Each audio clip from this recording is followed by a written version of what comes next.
Նախքան ճեպազրույցը Նիկոլ Փաշինյանն է Մարտակոսի հետ տեսանյութ հրապարակել, որտեղ Եվրամիության հանձնակատարը փորձում է ընդօրինակել Փաշինյանի հայտնի սրտիկը։ Ադրբեջանի նախագահ Իլհամ Ալիևի Հայաստանի ինքնիշխան տարածքը Արևմտյան Ադրբեջան անվանելը Նիկոլ Փաշինյանը միայն ներքին լսարանի համար նախատեսված խոսույթ չի համարում։ Կառավարության նիստից հետո պատասխանելով լրագրողների հարցերին նա նշել է, որ հարևան երկրի ղեկավարի հայտարարությունները համարում է վտանգավոր գործընթաց։ Ես դա համարում եմ շատ վտանգավոր պրոցես եւ համարում եմ, որ այդ վտանգավոր պրոցեսը մենք պետքա կառավարենք եւ պետքա այդ պրոցեսը իր բոլոր պարամետրերով հասկանանք։ Բայց ինչի մասին եմ խոսում։ Ինչ եմ ասում ես։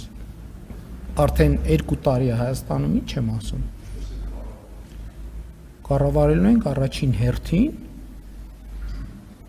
պրոցեսի պատճառահետևանքային կապերը հասկանալով եւ պետականակենտրոն տրամաբանություն որդեգրելով, լեգիտիմ քաղաքականություններ որդեգրելով, որոնք մաքսիմալ անխոցելի են։